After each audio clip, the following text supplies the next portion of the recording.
ng Acts. Nasa Acts chapter 16 na po tayo. Yung ating text ay mula sa mga talatang 6 until 10. At ganito po ang nasusulat. And they went through the region of Phrygia and Galatia, having been forbidden by the Holy Spirit to speak the word in Asia. And when they had come up to Mysia, they attempted to go into Bithynia, but the Spirit of Jesus did not allow them. So passing by Mysia, they went down to Troas.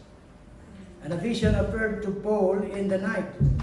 A man of Macedonia was standing there, urging him and saying, "Come over to Macedonia and help us." And when Paul had seen the vision, immediately we sought to go on into Macedonia, concluding that God had called us to preach the gospel to them. Let's pray.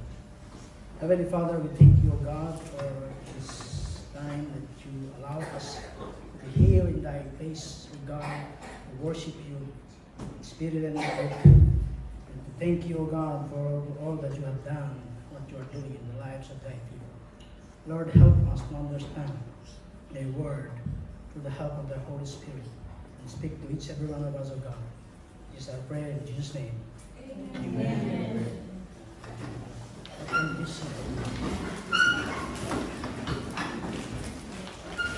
So we have finished last sermon through Pastor Joseph, yung chapter 16, 1, 5.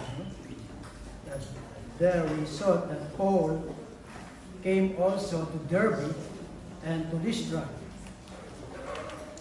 A disciples was there named Timothy, the son of Jewish woman, who was a believer for his father was a Greek. He was well spoken of by the brothers at Lystra and Iconium. Paul warned Timothy to accompany him and to work him and circumcise him because of the Jew who were in their places, for they all knew that his father was a Greek. As they went on their way through the cities, they delivered to them for observance the decision that had been reached by the apostles and elders who were in Jerusalem. So the churches there were established in the faith, and they increased in number daily. So he stopped this Paul and his colleagues are in, they went to Derbe, Lystra, and Iconium. So from there, Barnabas, they traveled to Cyprus, and Paul, they want to go to Bithynia and Galatia. This is the Paul's second missionary journey. So, punta sila as per our text dun sa Phrygia. And ito, they want to go to Galatia, Phrygia, to Galatia, but having forbidden the Holy Spirit, hindi sila nakarating doon. Then, pumunta sila sa Mysia, at hindi rin sila pinapunta roon, paging sa Bithynia, ayun sa taas. Yan yung mga lugar na tabi-tabi lang.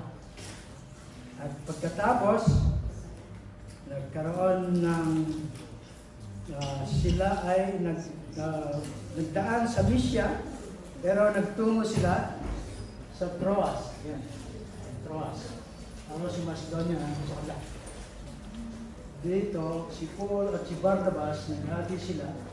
John Mark, ako si Barnabas and John Mark ay nagpunta ng Cyprus. Si Paul and Silas, they go to Syria and Cilicia. At doon sa Lystra, nag-join si Timothy kay Paul at kay Silas. At pagdating doon sa Troas, doon siya nakaroon ng vision na siya ay kailangan doon sa Macedonia. Pero dito, ayun yung Asia, hindi naman kinalimutan ng Diyos yung Asia. Pagkat nakita natin yung mga dot na yellow, ay yung 7 churches din sa Revelation.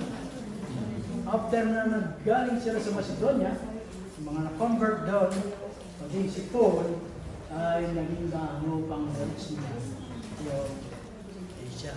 So, yan yung trace ng missionary journey nila Paul.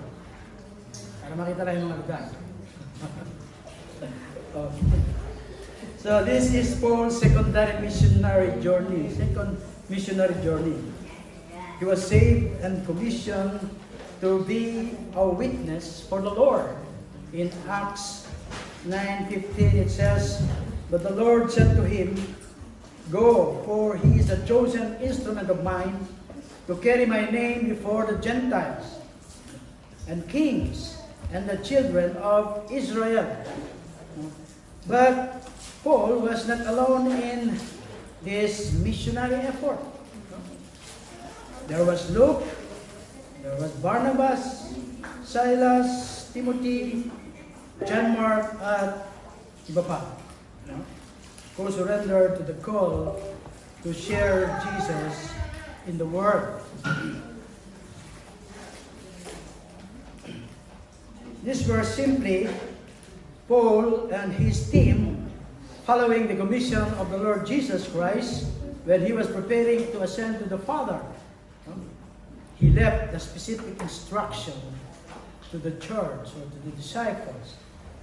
Remember Matthew 28:19-20.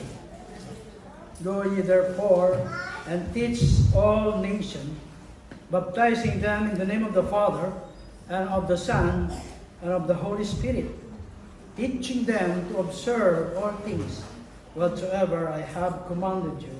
And lo, I am with you always, even unto the end of the earth," of the world.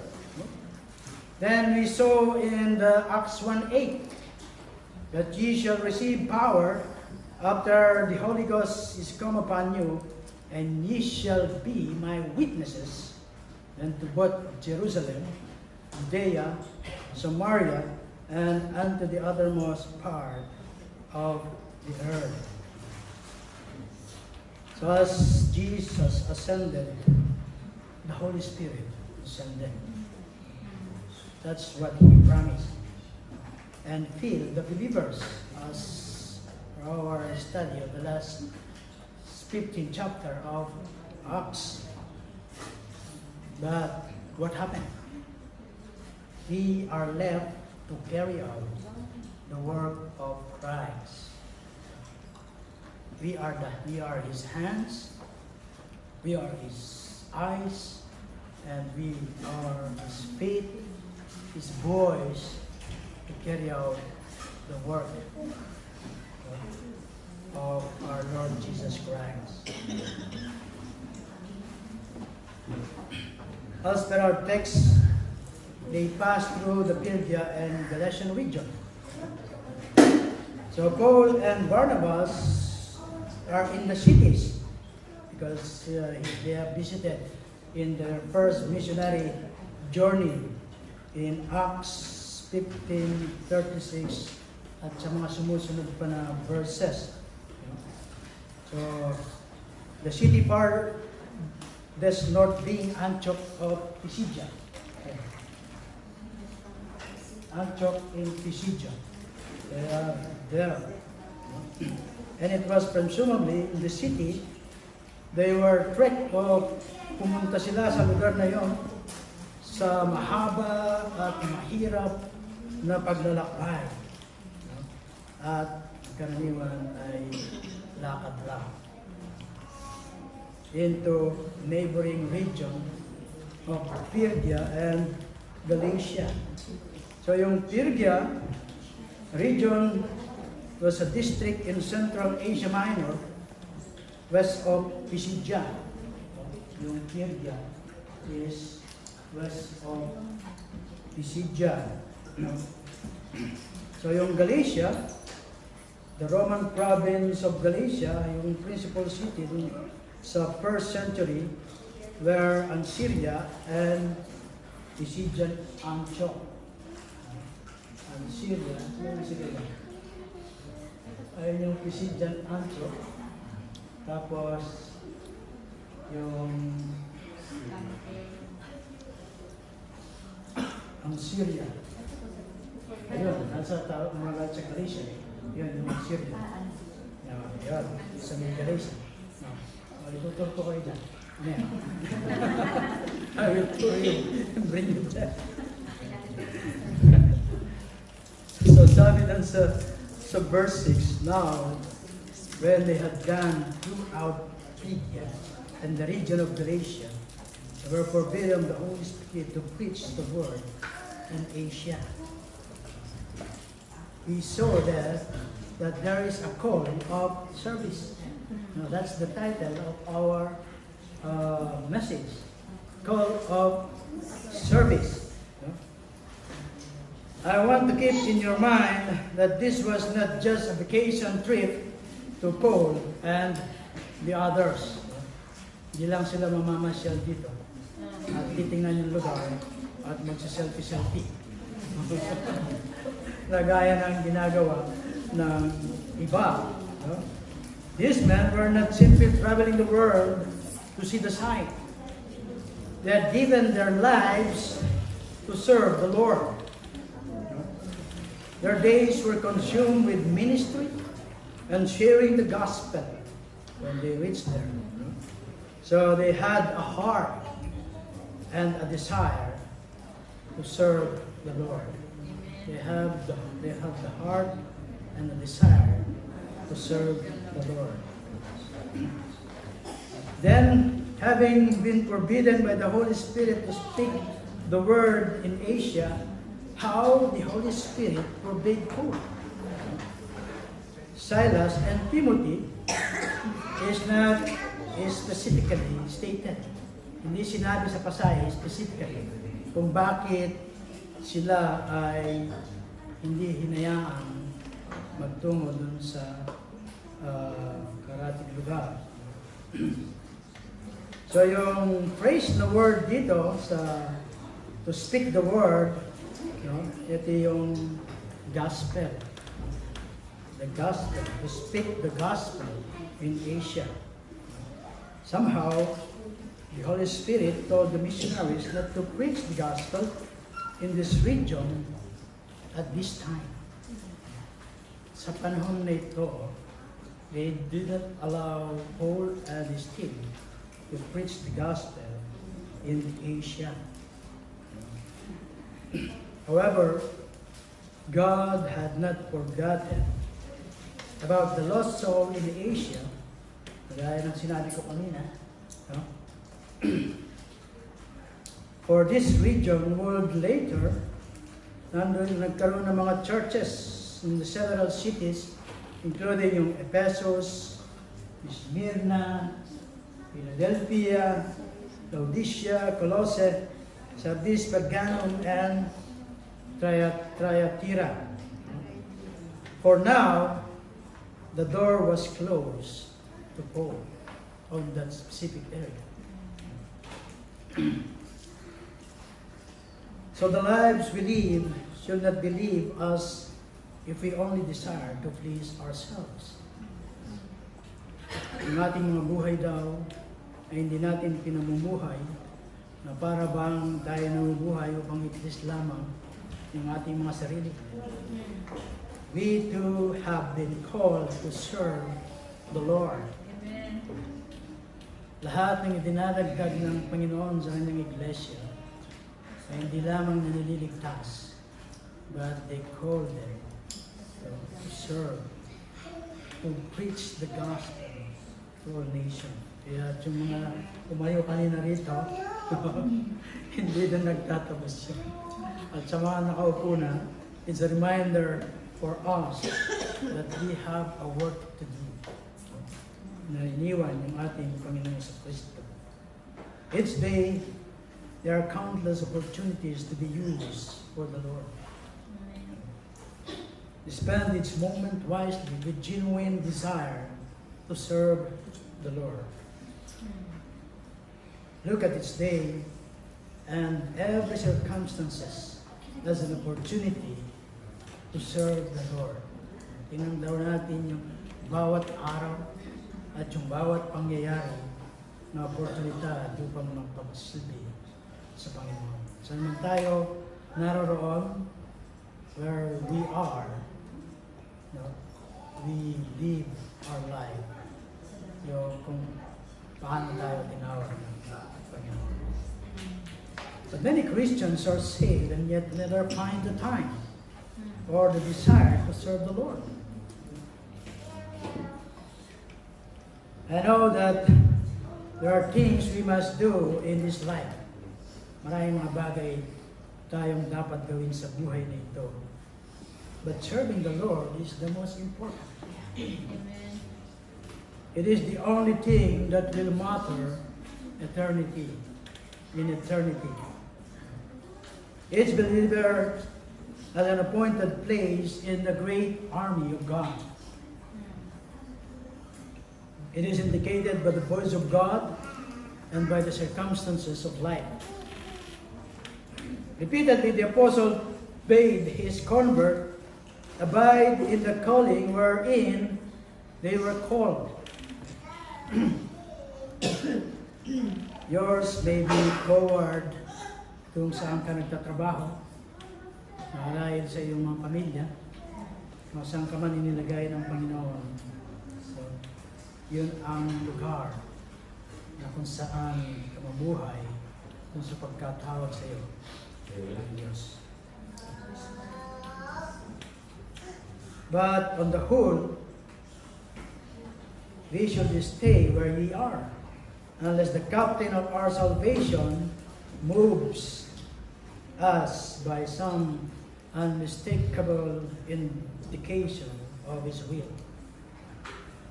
The Apostle Paul never lived in such a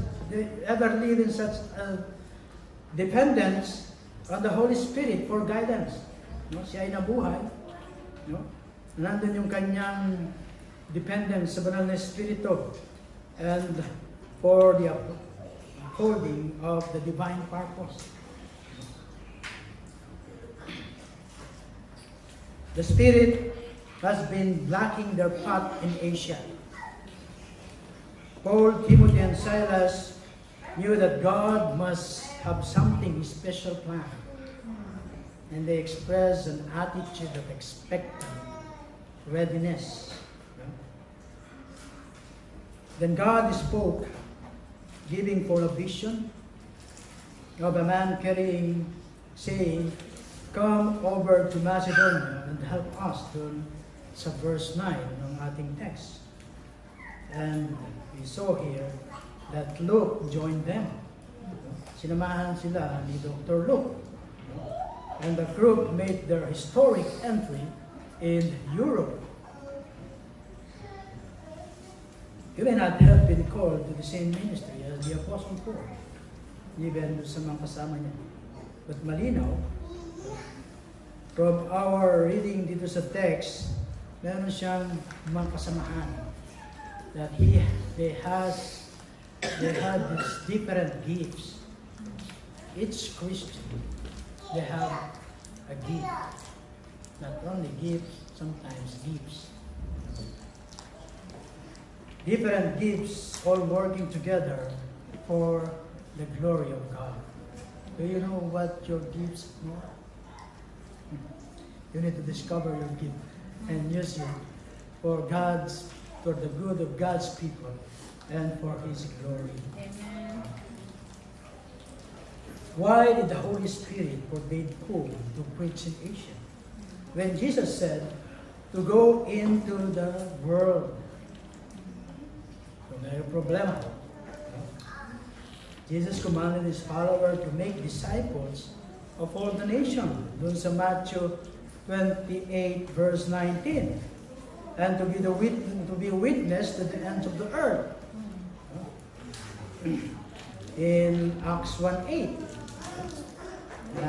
But dito sa chapter 16 ng Acts, Paul and Timothy were forbidden by the Holy Spirit to preach the word in Asia. So nasaan na yung to the ends of the earth? Nasaan na yung all the nation? Paul was only forbidden immediately. God had a more strategic route for the gospel to Europe first. They started from Macedonia, and then they had the converts in Macedonia. Kaya nung nabasa natin doon sa 1 Thessalonica, and they have done their part to reach the people in Asia. Yung mga convert ni Paul and even Paul. Pagbabasahin niyo yung Acts 19 verse 10, 22, Acts 26 verses 4, 16 and 18 ng Acts 20, no, yung 1 Corinthians 16, 19. So the prohibition here was only temporary, not permanent.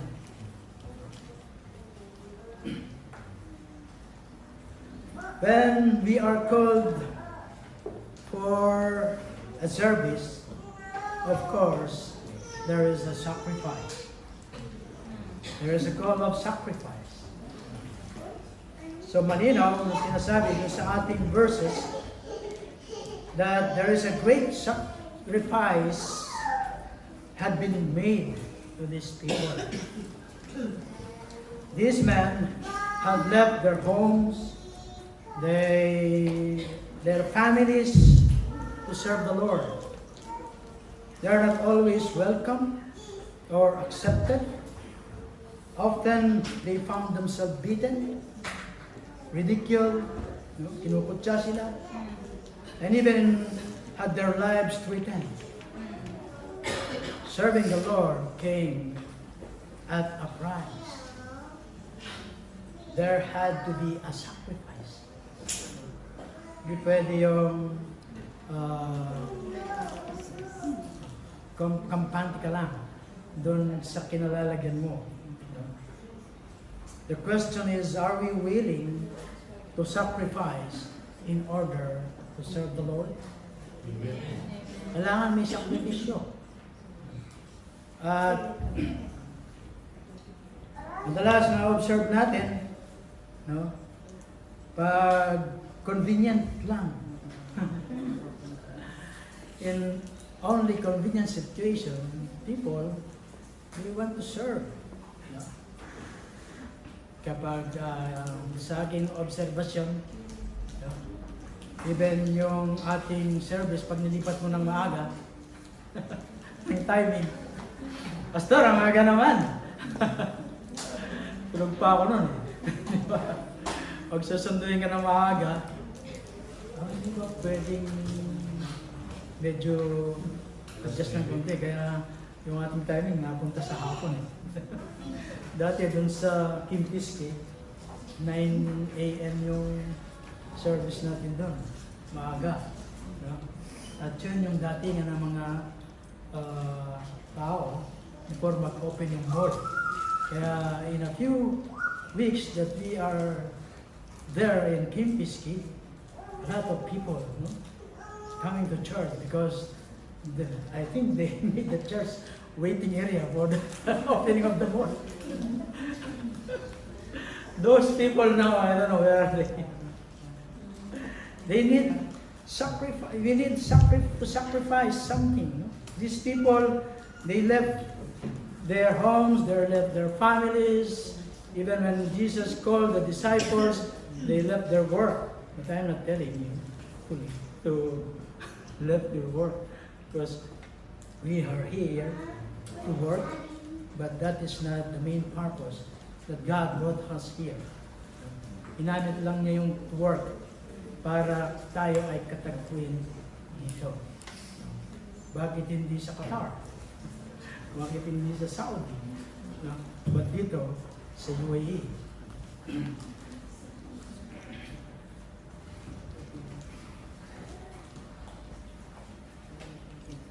We have been called to give sacrificially of ourselves for the needs of others. Just remember all that Jesus gave for us. He became our sacrifice, standing in our instead.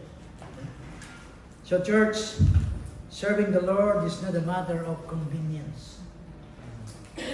If we are waiting for a convenient time to serve Christ or to serve the Lord, we will likely never accomplish much. Serving the Lord requires that we die to self in order to serve Him in whatever capacity He chooses. Ano sabi ng Panginoon? If you want to be my disciples, deny yourself and carry your cross. Carry the cross as a sacrifice. Denying yourself is a sacrifice. Then, it's not a call of sacrifice when we are called for service. It's a call of submission. And they went through the region of Galatia, having been forbidden by the Holy Spirit to speak the word in Asia. And when they had come up to Mysia, they attempted to go into Bithynia, but the Spirit of Jesus did not allow them. They attempted to go to Bithynia. They assailed. Yung ibig sabihin doon, paulit-ulit silang nagnanais na pumunta sa Bithynia, but the Spirit of Jesus did not allow them. Paul and the others were not just wandering, aimless through foreign land. Yung lahat ng kanilang their moves, every moves was directed of the Lord. Everywhere that Paul looked, he saw a need and had a desire to serve. Nakita niya yung pangangailangan at nandun yung desire niya na magsilbi sa Panginoon. But he had to follow the will of God. Clearly, all these men needed to hear the gospel. Yung sa Asia, na nais nilang puntahan. But they needed to hear in God's time and His ways. So Bithynia, northeast of Mysia, no? At sabi mo nga kanina, they are trying to attempt or they assail, no? Paul and Silas, paulit-ulit, they tried to enter Bithynia, but the Holy Spirit did not allow them. Paul was guided by hindrance. The Holy Spirit often guides us such by the closing of door as He does by the opening the door. Kapag may sinara, ay may bubukas. So, sinara nila yung sa Asia, but He opened to them this Macedonia. Gaya nitong mga misyonero na si David Livingstone. Kung kilala mo siya. Wanted to go to China, but God sent him to Africa. Si William Carey wanted to go to Polynesia, but God sent him to India. Si Adoniram Hudson, nagtungo siya sa India, but God guided him to Burma.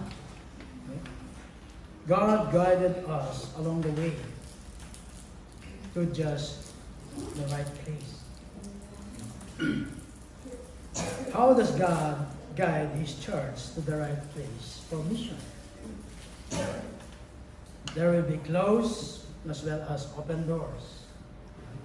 There will be guidance addressed to individual as well as to the entire team. There will be guidance via circumstances sa mga pangyayari. O di kaya naman sometimes extraordinary as well as through the use of reason in evaluating circumstances in the light of God's Word. Yung mga pangyayari at mga pangyayari na ini-evaluate natin in light doon sa salita ng Panginoon. At yung specific guidance ay dumarating daw only to those who are already in the road. Yung nandun na sa trabaho, sa work. Dinadirect sila ng Panginoon. These people are already in the road going to those different places and God direct them to Macedonia. Sabi na nga natin na nakaraan, yung ship, madali siyang ipali kapag siya ay maandar. Even yung sasakyan ay madaling ipasunod sa pupuntahan kapag umaandar na. Paul, presumably filled with the Spirit, is responsive to the Spirit guidance. At willing sila na i-lay down yung kanilang mga wills at yung kanilang mga plans sa nais ng Panginoon. So si Paul is being guided by hindrance, closed door, not open doors. Nagsara yung Bithynia, sa Galatia, sa Mysia, but the Holy Spirit guides as much by the closing of the doors as He does by the opening of doors. At mapapansin natin dito yung synonyms in identification ng Holy Spirit dito sa Acts 16:6. Doon sa Spirit of Jesus sa verse 17. Doon sa verse dito sa verse 7, doon sa verse 6. Ang sabi sa verse 6, the Holy Spirit, having been forbidden by the Holy Spirit. At pagkatapos sa 7, attempted into Bithynia, but the Spirit of Jesus did not allow them. Mapapansin po natin yun. At napansin nyo ba yan? Yung parallel names as a clear indication that the Holy Spirit is deity. And support that He is the third person of the Trinity. So yung Asia, kailangan nila yung Ebanghelyo. But this was not God's time. Hindi pa ito yung oras ng Diyos. Need did not constitute their call. They had just come from the east. They had been forbidden to go south or north, but they did not presume that the Lord was leading them to the west. They waited His specific direction. So yun daw, logic alone is not the basis for a call. It's God who directed kung saan niya tayo nais dalhin. Amen. The Lord callings may become evident in different ways. And one key principle is indicated here is the calling of Paul to Macedonia. So si Paul was already active, trying to preach in the province of Asia, then in Bithynia. He was not waiting idle dun sa kanyang tahanan, hoping to receive a call. Nandun na sila sa work. They are doing their part. They are doing the work that God has entrusted to them. When once we have come to a decision in faith and prayer. Go forward. Sabi ng Panginoon sa mga Israelita, go forward. Oh no, that's the sea. Paano kayo mag-go forward? But that's the instruction of the Lord. Go forward. No? Then, sabi ni Moises, yun ang sinabi ng Panginoon. Then, go forward. Yun ang sinabi ng Spirit ng Diyos. No? Pumunta kayo sa Macedonia. So, hindi sila nag-doubt, no, hindi sila nag-back out. Serving the Lord requires that we submit to His will and work according to the parameters He has given us. There is nothing wrong to do in doing good things. Wala daw masama sa paggawa ng mabuti. But we need to desire the best things. We may not always understand what God is doing, why He's doing it, or where it may live, but we must trust the sovereign will of God. Hindi man natin alam. Una-unawaan yung ginagawa, kung bakit niya ginagawa, at kung saan tayo nililid. Kailangan nating magtiwala doon sa sovereign will of God. Serving the Lord at times may not make sense to us. At minsan, nonsense yung mga panahon na tayo nagsibis sa Panginoon, but God is never wrong. Why does God ask specific things of us? We may not know, but we must submit and serve Him. Hindi man natin alam. Ano sabi niya kay Abraham? He sent to a place na hindi niya alam. But he submit. He obeyed. Things may not always go as planned, but there is no reason to abandon our work or question the Lord. A delay or change of plan may be within God's will. Can assure if we will submit yung ating mga buhay sa Panginoon.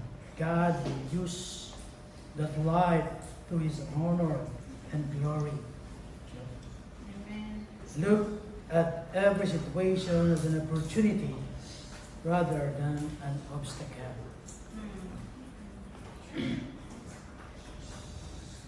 Naalala natin yung widow. The widow, eager supply, walang supply. Yung widow, but didn't look very promises to Elijah. Itong si Philip, doon sa desert. Did not make sense to Philip doon sa desert, but he obeyed the Lord. At itong si Paul, yung kanilang plan patungong Asia Minor didn't fit to him, but they follow the direction of the Lord. So sila ay nagdaan sa Mysia at nakarating sila doon sa Troas. So Mysia was a province in northwest Asia Minor. Kung titingnan nyo dyan sa map, located in Bithynia. They would have to pass through Mysia.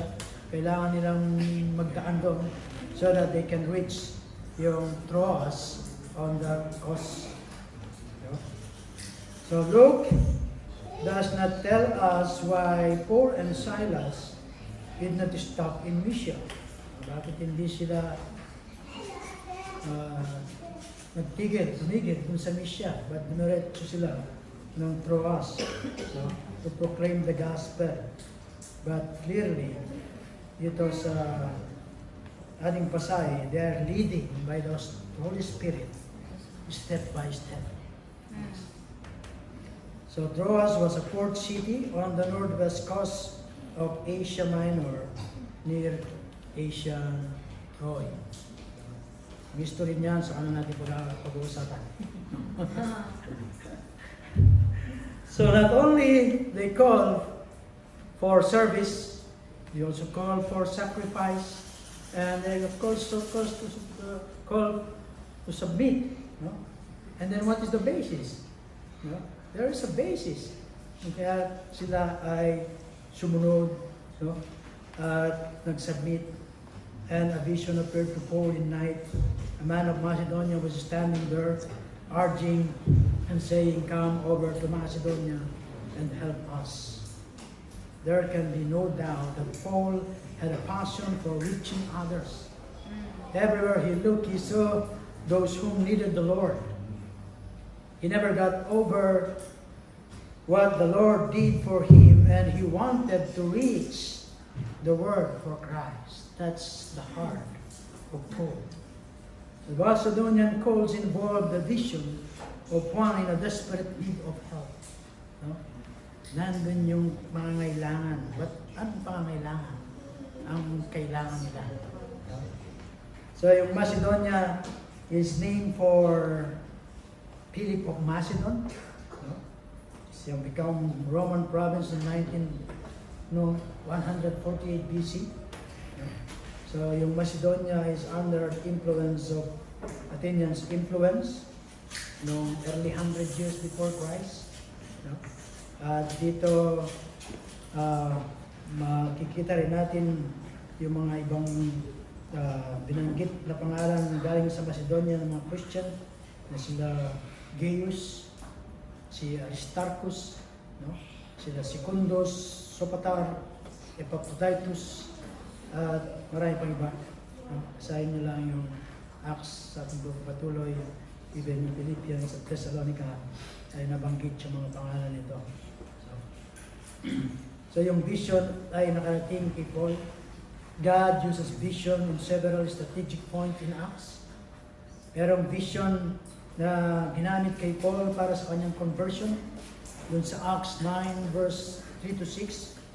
At meron din vision dun sa Acts 10, 9 to 16. No? Yung double vision ni Cornelius at ni Peter. At dito meron ding vision na ginamit ang Panginoon to open the door to Europe, no? Para makarating yung Ebanghelyo sa kanila.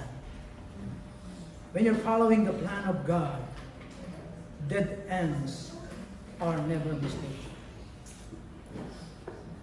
Yung dead end daw ay hindi mistake kapag sinusunod natin yung plano ng Panginoon. Sila ay pinapupunta sa Macedonia. What to do? Anong gagawin ko dito? Where to go? Why to go? No? No? The plea could not have been stated plainly, but sa vision, yung prayer nung nakatayo, come over into Macedonia and help us. No? And what is the best help that we can help these Macedonian people? The best help Paul that could render to Macedonian was to preach the gospel unto them. That is the best help that Paul could help these people. The best help you can give man socially is to help man religiously, and the best religious help is to preach the gospel to them. The greatest help we can bring anyone in the life is the life-changing gospel of Jesus Christ. That is the best gift. That is the best help that we can give, we can bring to anyone. The life-changing gospel of Jesus Christ. Amen. It is good for us to bring help, no? Yung social or medical needs or iba't iba pa. But without changing the changing life of gospel of Christ, what help of eternal value have we given to them? They need help, not only to escape their temporal social disadvantage, but their soul eternal destination. That is they need, and that is what we need to bring to them. The Lord doesn't give vision in our day, but there are millions who stand in need of help. Now, pag tinignan mo yung paligid, kung nasaan ka naroon, did you look as Paul look? No? That these people need the Lord. People need the Lord. Hindi ko rin kanta yun eh. Our world is filled with people who were not raised in a Christian churches. We are surrounded by those who are never heard the gospel message. No? They may not know to understand their need, but they are crying out for someone to help them. We need to see and understand the needs around us. We are in the midst of tough economic times in our days, folks. Church, folks are desperately seeking something to provide hope, and where this hope can get.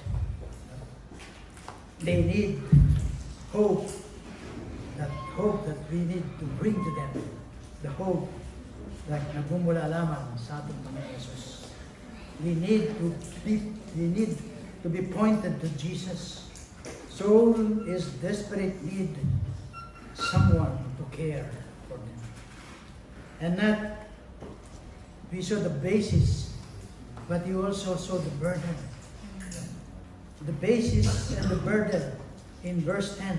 And when Paul had seen this division, immediately he sought to go into Macedonia. Immediately. No? He sought to go into Macedonia, concluding that God had called us to preach the gospel to them. Nandito yung idea na pag-endeavor, yung seeking in order to find, yung pag-crave, no, na may demand for someone, for something. No, after nung vision, Paul at yung kanyang mga kasamaan ay hindi sila tumigil. No? Yung kanilang mga faces, yung kanilang mga puso were set toward Macedonia.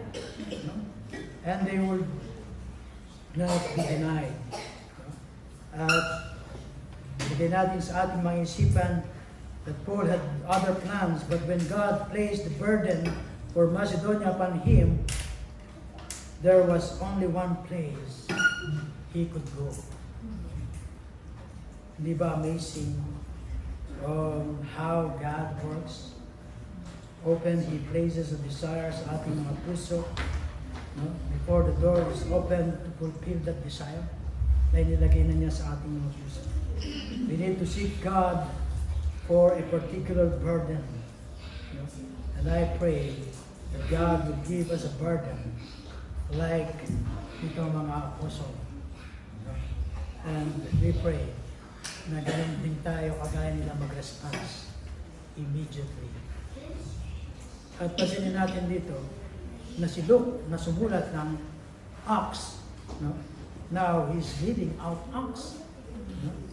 So dito sa passage makita natin that this is yung illustrate dito yung foundational principle of evangelism.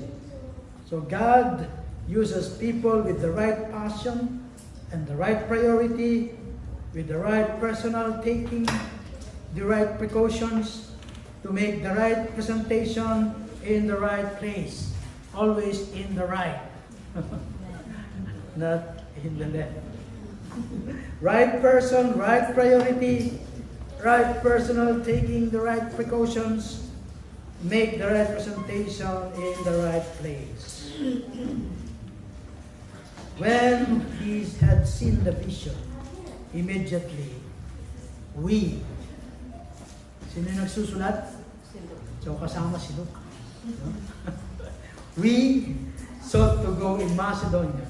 God wanted Paul and his team to go to Troas and pick up a doctor named Luke. No? Kinuha nila siya doon sa Troas. Nandun si Luke.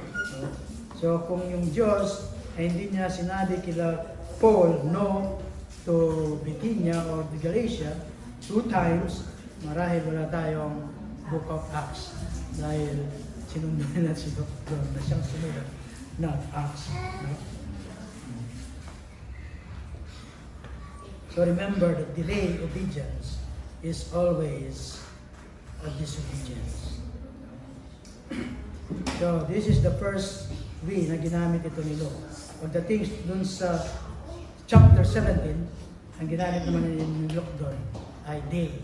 because naiwan siya kung saan sila nagpunta. So, dun sa dulo ng verse 10, no, nandun yung pagbabahagi ng gospel. Share the gospel. Concluding that God had called us to preach the gospel to them. Luke says that they were assuredly called to go unto Macedonia to preach the gospel. Hindi sila pinapunta ron kung ano pa, but to preach the gospel. And God called us to serve. Make sure we serve for the right purpose. Make sure we get the right people. And by all means, get in the right place. And whatever God tells us to do it immediately. Baka yung bukas ay hindi na tayo magkikita nung sisira mo. Concluding that God had called us to preach the gospel to them. So nandito yung message, yung vision nila, come over and help us, no? And the missionary reached the conclusion to help these people in Macedonia. The help that Paul and Tim, no, dalas nilang daling doon yung pagbahagi ng Ebanghelyo.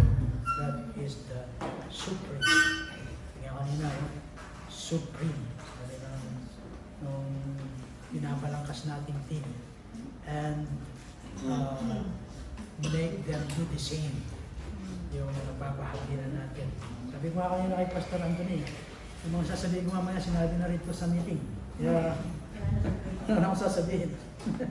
So how did this path come together? Allow them to arrive at the conclusion. So dalawang no plus isang vision, no, na sila ay maghayag ng Ebanghelyo doon sa verse 9. So all believers have been called to be a witness unto the Lord. Our world is filled with those who need Jesus. Church, that is our primary goal. We exist to be salt and light. Bakit kanina rin niya? Ni Sister Lorna. We are here to share the gospel and point others to Christ. There is much that we can accomplish through various ministry, but sharing the gospel is our main objectives. Amen. And God had perfectly prepared His servant for this. No? Piniprepare tayo ng Panginoon. Tingnan natin na si Paul ay ipinanganak, a Jew. No? Siya was born into a family that have received Roman citizenship. He grew up in one of the finest center of learning, dun sa Tarsus, no? Where philosophers and teachers were present in abundance. But also he studied under Gamaliel, one of the great teachers of the law. He knew the scripture as well as anyone on earth, but he knew Western thinking and philosophy better than any of the apostles. Clearly, God was at work in preparing the right man for the right task. And so it is no surprise that God chose to lead him to the West in a significant way. If God has prepared Paul to the task that He has given to him, we also, God is preparing us. But the question is, are we like Paul to be obedient to the Lord? When He has called us already to serve, kung tayo ay Kanyang niligtas.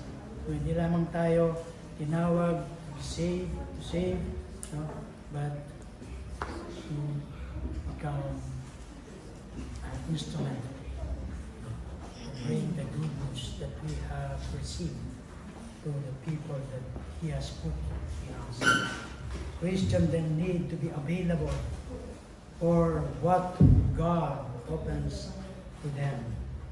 and to be particularly aware that all their gifts, mga gifts yung pinag-uusapan, yung talents, are to be surrendered to Him to use as He will and for His glory.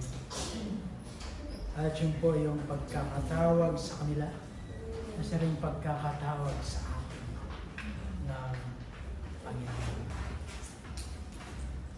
Kaya ba natin mag-sacrifice? Nais ba natin mag-sacrifice? Are we willing to obey or to submit to the will of the Lord? Amen. Look, doon sa ating paligid, sa ating mga workplaces, saan man tayo naroon, what is the most needed of people is the salvation of their soul. Let us pray.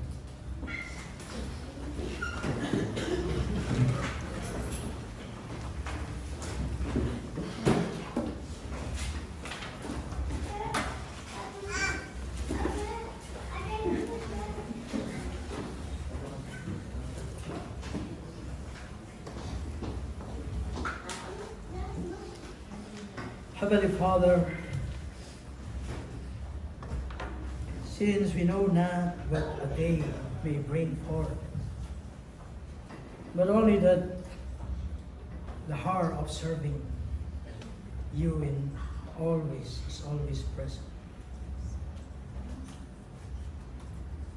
May we awake to the instant claim of thy holy will, not waiting for tomorrow, but yielding today. Consecrate in thy presence, O God, the way our feet may go. The humblest work will shine. The roughest places be made plain. Help us, Lord, to be obedient to you, to the call that you have called us. Willing to sacrifice, willing to submit. And as the Apostle Paul and his team, they have done what you have entrusted to them. Lord, we also, you have entrusted to us to bring the gospel to the whole world. Lord, help us, with the help of the Holy Spirit, to fulfill the great commission that you have given to us. To reach the unreachable, to reach the lost souls, O God. And give us that heart, O God. Give us that passion to share the good news to all the people that you have put us in our midst, O God. Lord, we thank you and praise you for your message for us today. With you everything, O God. In Jesus' mighty name we pray. Amen. Now to him who is able to keep you from stumbling and to present you blameless before the presence of his glory with great joy. To the only God, our Savior, through Jesus Christ our Lord, be glory, majesty, dominion, and authority before all time, and now and forever. Amen.